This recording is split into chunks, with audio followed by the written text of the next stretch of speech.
أخرج عن سقف بيتي وأنا بمكة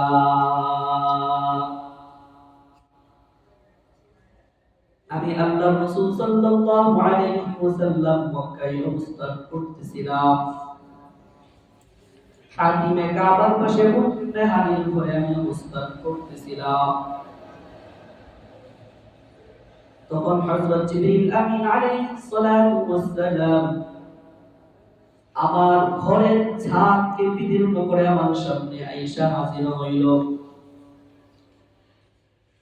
হযরত জিবরিল আমিন আলাইহিস সালাতু ওয়াস সালাম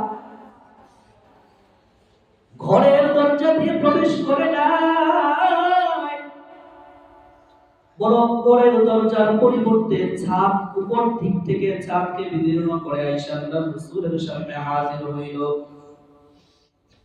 হযরত জিবরিল আমিন তো পারতেন ঘরের দরজা দিয়ে আল্লাহর রাসূলের সামনে আসতে, কিন্তু হযরত জিবরিল আমিন ঘরের দরজা দিয়ে প্রবেশ না করে উপর দিক থেকে ঘরের ছাদকে ফাঁকা করে আল্লাহর রাসূলের সামনে এসে হাজির হইল। হযরত জিবরিল আমিন ঘরের ছাদ দিয়ে আল্লাহর রাসূলের সামনে এসে হাজির হয়ে এই কথার বার্তা দিল যে আল্লাহর রাসূল, আজকে আপনার সাথে যে ব্যবহারগুলো করা হবে, আজকে আপনার সাথে যে আচরণগুলো করা হবে, আজকে আপনার সাথে যাই করা হোক না কেন সবগুলো হবে দুনিয়াবি দিক থেকে বিপরীত। আজকে আপনার সাথে খুব উলটপালট ভাবে আচরণ করা হবে, যেটা দুনিয়াবি দিক থেকে যদি আপনার দৃষ্টিতে তাহলে সেটা বোঝা কঠিন, কিন্তু আল্লাহ পাক রব্বুল আলামিন উনার নীতিতে আজকে আপনার সাথে আচরণ করা হবে। এই জন্যই আমি জিবরিল আমিন আলাইহিস সালাতু ওয়াস সালাম ঘরের দরজা দিয়ে প্রবেশ না করে বরং ঘরের ছাদ দিয়ে উপর থেকে আপনার সামনে আয়েশা হাজির হইলাম। সুতরাং আপনি রেডি হয়ে যান, আপনার সাথে আজকে আশ্চর্যজনক সব ঘটনাবলী ঘটতে যাচ্ছে। এই জন্য আপনাকে আজকে মানসিকভাবে প্রস্তুত করা হবে এবং শারীরিকভাবে প্রস্তুত করা হবে। তখন হযরত জিবরিল আমিন আলাইহিস সালাতু ওয়াস সালাম আল্লাহর রাসূল সাল্লাল্লাহু আলাইহি ওয়াসাল্লামকে নিয়ে জমজম কূপের পাশে আসলো। হযরত জিবরিল আমিন বিশ্বনবী সাল্লাল্লাহু আলাইহি ওয়াসাল্লামকে নিয়ে জমজম কূপের পাশে আয়েশা আল্লাহর রাসূলকে শোয়া ওনার বরাবর মাঝামাঝি একেবারে ছিঁড়ে ফেললো। আজ থেকে 1450 বছর পূর্বে যখন এই ঘটনা ঘটেছিল, তখন যদি কোনো মানুষের সামনে এই কথা উপস্থাপন করা হইতো, একজন মানুষের বুকটা ছিঁড়ে ফেলা সেখান থেকে জমজমের পানি দিয়ে ধোয়া আবার সেটা সেলাই করে দেওয়া হয়েছে, এতটা সত্ত্বেও ওই মানুষটা এখনো পর্যন্ত জীবিত আছে। আজ থেকে 100 থেকে 200 বছর পূর্বে এই ঘটনা ছিল অনেক আশ্চর্যজনক। এই ঘটনা কারো সামনে বর্ণনা করা হইলে তখন এটা মনে করা হইতো খুবই একটা অসম্ভব ব্যাপার, কিন্তু আজকে দুনিয়ার দিকে তাকাইলে বোঝা যায় ওপেন হার্ট সার্জারি যখন করা হয় তখন বুকের মাঝখান দিয়ে ফাইলা একেবারে সব কিছু আলাদা করে আবার লাগায় দেওয়া হয়। যে আল্লাহ পাক রব্বুল আলামিনের সৃষ্টি জীবের সৃষ্টিকৃত ওপেন হার্ট সার্জারির মাধ্যমে একটা মানুষ জীবিত থাকতে পারে, সেই সৃষ্টি জীবের স্রষ্টা যখন এই কাজটা করে তখন সেটা কি আর অসম্ভব হয় না? সম্ভব।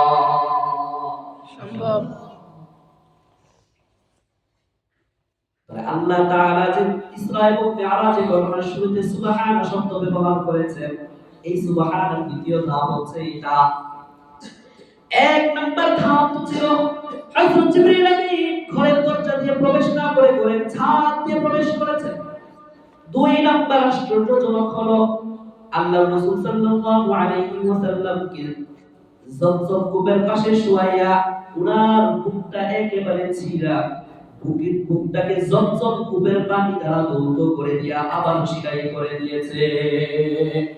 সুবহানাল্লাহ, সুবহানাল্লাহ। সব আশ্চর্যজনক ঘটনা ঘটবে।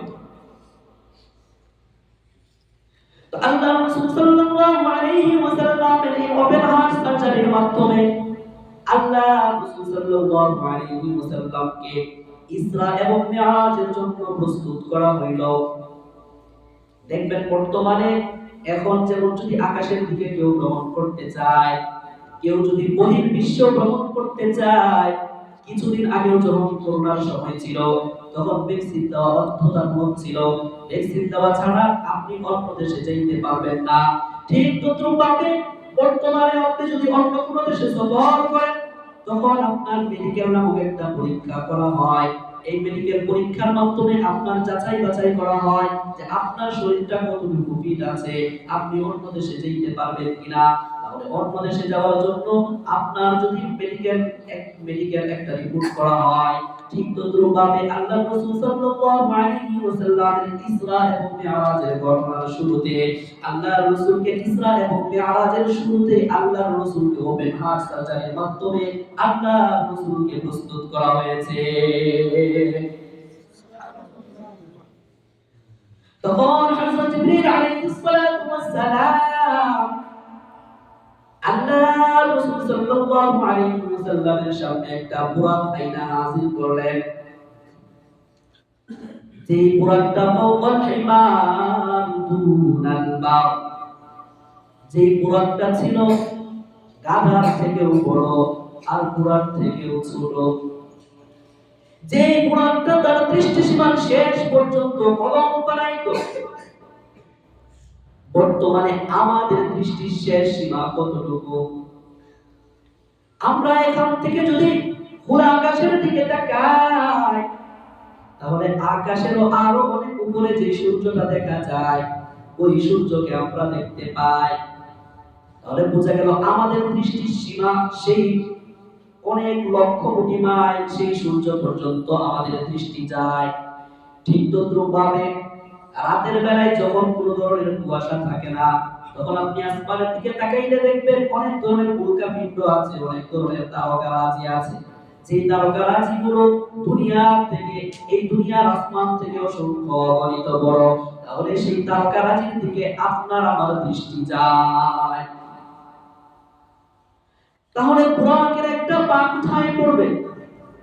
ইয়াদাউ হাফিযাহু ইনদা মুনতাহা কলবি, বুরাকের একটা পা পড়ে একেবারে তার দৃষ্টির শেষ সীমা পর্যন্ত। তো সেই বুরাক নামক পানিটাকে আইনা আল্লাহ রাসূল সাল্লাল্লাহু আলাইহি ওয়াসাল্লামের সামনে হাজির করা হইল। আল্লাহ রাসূল সাল্লাল্লাহু আলাইহি ওয়াসাল্লামকে সেই বুরাকে উঠাইয়া বাইতুল মাকদিস নামক এলাকায় নিয়ে গেলেন। মাঝখানে অনেক ধরনের ঘটনা ঘটেছে। সেই ঘটনা থেকে যদি যায় মোটামুটি ৩-৪ ঘন্টার ব্যাপার, সংক্ষিপ্ত আকারে বলতে আল্লাহ রাসূল সাল্লাল্লাহু আলাইহি ওয়াসাল্লামকে বুরাকে করে নিয়ে সেই বাইতুল মাকদিস পর্যন্ত নিয়ে গেলেন। বাইতুল মাকদিসে নিয়ে গিয়ে দেখেন বাইতুল মাকদিসে আল্লাহ রাসূল সাল্লাল্লাহু আলাইহি ওয়াসাল্লামকে অভ্যর্থনা জানানোর জন্য সব নবী রাসূলকে আল্লাহ তাআলা বাইতুল মাকদিসে এনে হাজির করে রাখছে। সুবহানাল্লাহ। কাকে অভ্যর্থনা জানানোর জন্য? আপনার আমার নবী, সর্বশ্রেষ্ঠ নবী, তাজদারে মদিনা, মদিনার রাসূল সাল্লাল্লাহু আলাইহি ওয়াসাল্লামকে অভ্যর্থনা জানানোর জন্য সব আম্বিয়ায়ে কিরামকে বাইতুল মাকদিসে এনে হাজির করে রাখছে। হযরত জিবরিল আমিন বিশ্বনবী সাল্লাল্লাহু আলাইহি ওয়াসাল্লামকে নিয়ে বাইতুল মাকদিসে যাওয়ার পরে বুরাকটাকে একটা ছিদ্রের মধ্যে বাইদা রাখলেন। আল্লাহ রাসূল সাল্লাল্লাহু আলাইহি ওয়াসাল্লাম যখন বাইতুল মাকদিসের মধ্যে প্রবেশ করলেন তখন দেখলেন মোটামুটি সব নবী রাসূলগণ নফল নামাজ পড়তেছে। তখন হযরত জিবরিল আমিন বললেন, এখন নামাজ হবে, নামাজের মধ্যে একজন ইমামতি করবে। মোটামুটি সব নবীর এই প্রত্যাশা ছিল যেন আজকে আমি নামাজটা পড়াই। দেখবেন সব ধরনের বড় বড় মজলিসের মধ্যে সবাই চায় যেন আমি নামাজটা পড়াই। আমার তেলাওয়াতটা মানুষ শুনো, আমি কতটুকু সুন্দরভাবে নামাজ পড়াইতে পারি সেটাও মানুষ জানো, এবং আমার পিছনে সবাই নামাজ পড়াক এটা অনেকেই চায়। তো যে মজলিসের মধ্যে সকল নবী রাসূলগণ উপস্থিত ছিলেন, সেই মজলিসের মধ্যে মোটামুটি ভাবে সবাই চাইতেছিল সবাই নামাজ পড়াক, কিন্তু আল্লাহ পাক রব্বুল আলামিন তো আগে নির্ধারণ করে দিয়েছিলেন যে এই নবী রাসূলদের মধ্যে ইমামতি করবে হচ্ছে আমাদের সরওয়ারে কায়নাত বিশ্ব নবী হযরত মুহাম্মদ সাল্লাল্লাহু আলাইহি ওয়াসাল্লাম। সুবহানাল্লাহ। আল্লাহ তাআলা বিশ্ব নবী হযরত মুহাম্মদ সাল্লাল্লাহু আলাইহি ওয়াসাল্লামকে সব নবী রাসূলগণের ইমামতি করাইয়া আল্লাহর রাসূলের সাথে আরেকটা টাইটেল যুক্ত করলেন। সেই টাইটেলের নাম হচ্ছে ইমামুল আম্বিয়া ওয়াল মুরসালিন। সুবহানাল্লাহ। সুবহানাল্লাহ। আপনার আমার নবীকে আল্লাহ পাক রব্বুল আলামিন ইমামুল আম্বিয়া ওয়াল মুরসালিন বানাইয়া দিলেন। তারপরে সেখান থেকে বাইতুল মাকদিস থেকে নামাজ আদায় করে ঊর্ধ্ব জগতে ভ্রমণ শুরু করে দিলেন। বাইতুল মাকদিস থেকে হযরত জিবরিল আমিন বুরাকের মাধ্যমে আল্লাহ রাসূল সাল্লাল্লাহু আলাইহি ওয়াসাল্লামকে নিয়ে ঊর্ধ্ব জগতে আরোহণ শুরু করে দিলেন। হাদিসের মধ্যে আসছে আল্লাহ রাসূল সাল্লাল্লাহু আলাইহি ওয়াসাল্লাম বলেন সুম্মা রাজাবিনা ইলাস সামা, তারপরে এই বুরাক যখন আমাদেরকে নিয়ে দুনিয়ার প্রথম আসমান যেটা দেখা যায় ওই আসমানের কাছে গেল, তখন আসমানের যারা দ্বার রক্ষী ছিল, আসমান যারা পাহারা দিতেছিল, ওই আসমানের পাহারাদাররা জিজ্ঞাসা করলো হযরত জিবরিল আমিনকে মান আনতা, তুমি কে? তখন হযরত জিবরিল আমিন উত্তর দিলেন আমি হলাম জিবরিল আলাইহিস সালাতু ওয়াস সালাম। তখন আবার প্রশ্ন করা হলো হে জিবরিল তোমার সাথে ব্যক্তি কে? তখন হযরত জিবরিল আমিন উত্তর দিলেন উনি হচ্ছেন মুহাম্মদ সাল্লাল্লাহু আলাইহি ওয়াসাল্লাম। তখন আবার প্রশ্ন করা হলো তুমি যে এখানে আসছো, তুমি যে আসমানের উপরে যাইবা, তোমার জন্য কি অনুমতি আছে কিনা? তোমার জন্য তো অনুমতি আছে এটা বুঝলাম, কিন্তু তোমার সাথের জন যে ব্যক্তি সেই ব্যক্তিকে আনার জন্য কি তোমাকে পাঠানো হয়েছিল কিনা? তখন হযরত জিবরিল আমিন উত্তর দিল হ্যাঁ, হযরত মুহাম্মদ মুস্তাফা সাল্লাল্লাহু আলাইহি ওয়াসাল্লামকে আনার জন্যই আমাকে পাঠানো হয়েছিল। এই প্রশ্ন উত্তর পর্ব শেষে হযরত জিবরিল আমিন বিশ্বনবী সাল্লাল্লাহু আলাইহি ওয়াসাল্লামকে নিয়ে প্রথম আসমানে উঠলেন। প্রথম আসমানে ওঠার পরে সেখানে হযরত আদম আলাইহিস সালাতু ওয়াস সালামের সাথে দেখা হইল। প্রথম দেখাই তো হযরত মুহাম্মদ সাল্লাল্লাহু আলাইহি ওয়াসাল্লাম ছিলেন নাই। তখন হযরত জিবরিল আমিনকে জিজ্ঞাসা করলেন হে জিবরিল এই লোকটাকে, যে লোকটাকে এখন দেখা যাচ্ছে এই লোকটাকে? তখন হযরত জিবরিল আমিন বলতেছেন এই লোকটা হচ্ছেন হযরত আদম আলাইহিস সালাতু ওয়াস সালাম, আর তার ডান এবং বাম দিকে যাদেরকে দেখতেছেন তারা হচ্ছেন তারই বংশধর হযরত আদম আলাইহিস সালাতু ওয়াস সালামের উম্মাহ। হযরত আদম আলাইহিস সালাতু ওয়াস সালাম তখন তার ডান দিকে তাকাইয়া হাসতেছিলেন আর বাম দিকে তাকাইয়া কান্না করতেছিলেন। এই দৃশ্যটা দেখে যখন হযরত জিবরিল আমিনকে জিজ্ঞাসা করা হলো, তখন হযরত জিবরিল আমিন উত্তর দিলেন হযরত আদম আলাইহিস সালাতু ওয়াস সালামের ডান দিকে যারা আছেন তারা হচ্ছেন জান্নাতি, আর বাম দিকে যে সমস্ত উম্মতরা আছেন তারা হচ্ছেন জাহান্নামী। এইজন্য হযরত আদম আলাইহিস সালাতু ওয়াস সালাম ডান দিকে যখন তাকান তখন হাসেন, আর বাম দিকে যখন তাকান তখন কান্না করেন। হযরত আদম আলাইহিস সালাতু ওয়াস সালামের সাথে যখন আল্লাহর রাসূল সাল্লাল্লাহু আলাইহি ওয়াসাল্লামের সাক্ষাৎ হলো, তখন আল্লাহর রাসূল সাল্লাল্লাহু আলাইহি ওয়াসাল্লামকে দেখা অভিবাদন জানাইলো, সালাম পেশ করলো। মারহাবান বিন নবী ওয়াল ইবলিস সালিহ,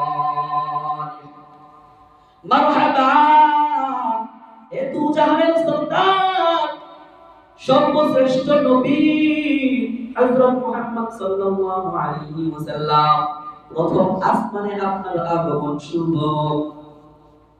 তারপরে হযরত আদম আলাইহিস সালাতু ওয়াস সালামের সাথে দেখা সাক্ষাৎ করার পরে হযরত জিবরিল আমিন আলাইহিস সালাতু ওয়াস সালাম আল্লাহর রাসূলকে নিয়ে দ্বিতীয় আসমানে ভ্রমণ করলেন। দ্বিতীয় আসমানে ওঠার পূর্বে আবার সেই কি জিজ্ঞাসাবাদ, পাহাড়দাররা জিজ্ঞাসা করলো, তুমি কে? তখন হযরত জিবরিল আমিন উত্তর দিলেন, আমি হলাম জিবরিল। আবার প্রশ্ন করা হলো, তোমার সাথে কে? উত্তর দেওয়া হলো, আমার সাথে হচ্ছে দুজাহানের সর্দার হযরত মুহাম্মদ সাল্লাল্লাহু আলাইহি ওয়াসাল্লাম। আবার প্রশ্ন করা হলো, তোমার যতটুকু অনুমতি আছে, কিন্তু তোমার সাথে জনের অনুমতি আছে কিনা উপরে যাওয়ার জন্য? উত্তর দেওয়া হলো, হ্যাঁ, আল্লাহ পাক রব্বুল আলামিন আমাকে পাঠিয়েছেন দুজাহানের সর্দারকে উপরে নিয়ে যাওয়ার জন্য। দ্বিতীয় আসমানের গেট খুলে দেওয়া হলো। দ্বিতীয় আসমানে ওঠার পরে আল্লাহ রাসূল সাল্লাল্লাহু আলাইহি ওয়াসাল্লাম হযরত ঈসা ইবনে মারইয়াম এবং হযরত ইয়াহইয়া ইবনে যাকারিয়া আলাইহিস সালাতু ওয়াস সালামের সাথে দেখা হইল। ওনারা দুইজনে আল্লাহ রাসূল সাল্লাল্লাহু আলাইহি ওয়াসাল্লামকে সালাম জানাইলো, অভিবাদন জানাইলো। তারপরে তৃতীয় আসমানে ওঠা হলো। তৃতীয় আসমানে হযরত ইউসুফ আলাইহিস সালাতু ওয়াস সালামের সাথে দেখা হলো। চতুর্থ আসমানে ওঠা হলো। চতুর্থ আসমানে হযরত ইদ্রিস আলাইহিস সালাতু ওয়াস সালামের সাথে দেখা হলো। পঞ্চম আসমানে হযরত হারুন আলাইহিস সালাতু ওয়াস সালামের সাথে দেখা হলো। ষষ্ঠ আসমানে হযরত মূসা কালিমুল্লাহ হযরত মূসা আলাইহিস সালাতু ওয়াস সালামের সাথে দেখা হলো। ষষ্ঠ আসমানে হযরত ইব্রাহিম আলাইহিস সালাতু ওয়াস সালামের সাথে দেখা। হযরত জিবরিল আমিন আল্লাহর রাসূলকে যখন সপ্তম আকাশে নিয়ে গেলেন, তখন দেখলেন হযরত ইব্রাহিম আলাইহিস সালাতু ওয়াস সালাম আল বাইতুল মামুরের পাশে হেলান দিয়া বসে রয়েছেন। তখন হযরত ইব্রাহিম আলাইহিস সালাতু ওয়াস সালামের সাথে আল্লাহর রাসূলের দেখা। হযরত ইব্রাহিম আলাইহিস সালাতু ওয়াস সালাম আল্লাহর রাসূলকে দেখা খুবই খুশি হলেন, কারণ আল্লাহর রাসূলের চেহারা এবং আকৃতি হযরত ইব্রাহিম আলাইহিস সালাতু ওয়াস সালামের সাথে অনেক মিলে যায়। কারণ আল্লাহর রাসূলের বংশ হচ্ছে হযরত ইব্রাহিম আলাইহিস সালাতু ওয়াস সালামের বংশ। এজন্য হযরত ইব্রাহিম আলাইহিস সালাতু ওয়াস সালাম আল্লাহর রাসূলকে দেখে অনেক খুশি হলেন। তো হযরত ইব্রাহিম আলাইহিস সালাতু ওয়াস সালাম বাইতুল মামুরের পাশে হেলান দিয়ে বসেছিলেন। যেই বাইতুল মামুরকে প্রত্যেকদিন ৭০,০০০ ফেরেশতা তাওয়াফ করে। সুবহানাল্লাহ বলেন। সুবহানাল্লাহ। যেই ৭০,০০০ ফেরেশতা আবার কিয়ামতের আগ পর্যন্ত আর বাইতুল মামুর তাওয়াফ করার সুযোগ পাবে। তাহলে আল্লাহ তাআলার ফেরেশতা সংখ্যা কত? এত এত ফেরেশতা সৃষ্টি করার পরে আল্লাহ তাআলা মানব জাতি সৃষ্টির কোনো ধরনের দরকার ছিল না। আল্লাহর ইবাদতের জন্য ফেরেশতারাই দরকার ছিল, ফেরেশতারাই যথেষ্ট ছিল। তাহলে বোঝা গেল যে আল্লাহ তাআলা অনেক দয়া করে, মায়া করে ফেরেশতাদের থেকেও অনেক দামি বানিয়ে আল্লাহ তাআলা আপনাকে এবং আমাকে সৃষ্টি করেছেন। সুবহানাল্লাহ, সুবহানাল্লাহ। তো সেই বাইতুল মামুরকে প্রতিদিন ৭০,০০০ ফেরেশতা তাওয়াফ করে, যে ৭০,০০০ ফেরেশতা সামনে আর কোনদিন এই ঘর তাওয়াফ করার সুযোগ পাবে। তারপরে সেই সপ্তম আকাশ থেকে আবার হযরত ইব্রাহিম আলাইহিস সালাতু ওয়াস সালামের সাথে যখন দেখা হলো, তখন হযরত ইব্রাহিম আলাইহিস সালাতু ওয়াস সালাম আমাদের জন্য, আল্লাহর রাসূলের উম্মতের জন্য একটা বাণী পাঠাইলেন। হাদিসের মধ্যে আসছে হযরত ইব্রাহিম আলাইহিস সালাতু ওয়াস সালাম আল্লাহর রাসূলকে দেখে বলতেছেন, ইয়া মুহাম্মদ আগরি উম্মাতাকা মিন্নিস সালাম। হে বিশ্বনবী সাল্লাল্লাহু আলাইহি ওয়াসাল্লাম, আপনি আপনার উম্মতদেরকে আমার পক্ষ থেকে সালাম পাঠায়েন। ওয়া আখবিরহুম আন্নাল জান্নাতা, আর তাদেরকে সংবাদ দিয়ে দিয়েন যে তাদের জন্য জান্নাত প্রস্তুত আছে। জান্নাত খুবই সুন্দর, জান্নাত খুবই সুসজ্জিত, আর তার কাজ করা হচ্ছে সুবহানাল্লাহি ওয়াল হামদুলিল্লাহ ওয়া লা ইলাহা ইল্লাল্লাহ ওয়াল্লাহু আকবার। তারপরে হযরত ইব্রাহিম আলাইহিস সালাতু ওয়াস সালামের সাথে দেখা সাক্ষাৎ করার পরে সিদরাতুল মুনতাহায় নিয়ে যাওয়া হলো। সিদরাতুল মুনতাহায় নিয়ে যাওয়ার পরে আল্লাহ পাক রব্বুল আলামিন হযরত মুহাম্মদ সাল্লাল্লাহু আলাইহি ওয়াসাল্লামকে একটা হাদিয়া দিলেন। হাদিসের মধ্যে আসছে فأوحى الله إلي ما أوحى ففرض علي 50 صلاة আল্লাহ পাক রব্বুল আলামিন উম্মতদের জন্য তখন 50 ওয়াক্ত নামাজ ফরজ করেছিলেন। সুবহানাল্লাহ। সুবহানাল্লাহ কি বলবো, যদি 50 ওয়াক্ত নামাজ আমাদের উপর ফরজ করা হতো কি অবস্থা হবে? 5 ওয়াক্ত নামাজ আমরা পড়তে পারি না। সেই 50 ওয়াক্ত নামাজ নিয়ে যখন হযরত মুসা কালিমুল্লাহর সাথে দেখা, তখন হযরত মুসা আলাইহিস সালাতু ওয়াস সালাম তো অনেক আগের মানুষ, উনি তো জানে যে উম্মতের কি অবস্থা। উনার উম্মত দীর্ঘ হায়াত পায়া ইবাদত বন্দেগী করে নাই, নামাজ পড়ে নাই। উনি তো জানে যে মুহাম্মদের উম্মত তো অল্প বয়স পাবে, তারা 50 ওয়াক্ত পড়তে পারবে না। এইজন্য মুহাম্মদ সাল্লাল্লাহু আলাইহি ওয়াসাল্লাম এলাইকে বলতেছেন ইরজি ইলা রাব্বিকা ফাসআলহু তাফসীর।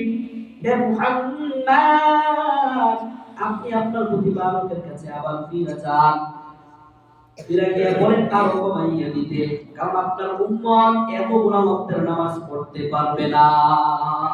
কারণ আমি মুসা কালিমুল্লাহ, আমি বনি ইসরাইলদেরকে আগে পরীক্ষা করা আমার শেষ, তাদের উপরে এই ইবাদত বন্দেগী ফরজ করা হয়েছিল, তারা এত দীর্ঘ হায়াত পায়ও পালন করতে পারে নাই।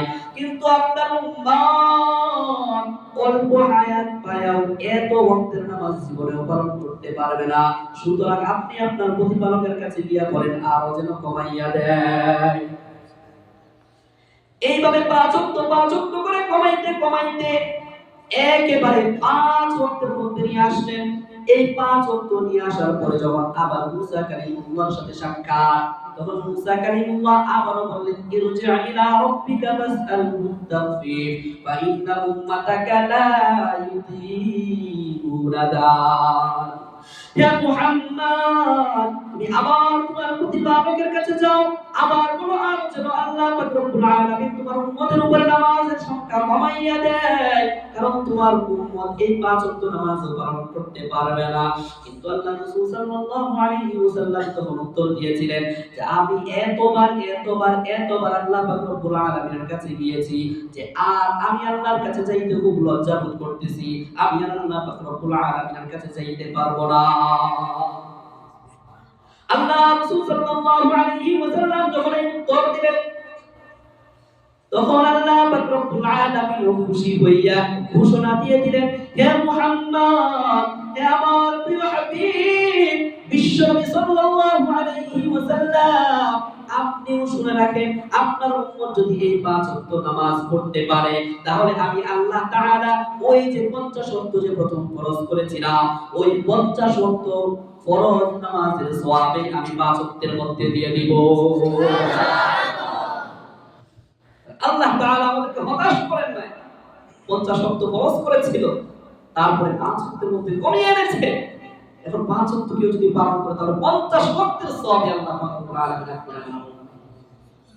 তাহলে আল্লাহ রাসূল সাল্লাল্লাহু আলাইহি ওয়াসাল্লাম এই নামাজ নামক হাদিয়া নিয়ে এই নামাজের প্রচলিত আমাদের কাছে ফিরে এসেছে। তাহলে এবার বুঝেন এই নামাজের গুরুত্ব কত, অথচ আমরা এই নামাজটাকে পড়ি না। 5 ওয়াক্ত কি এক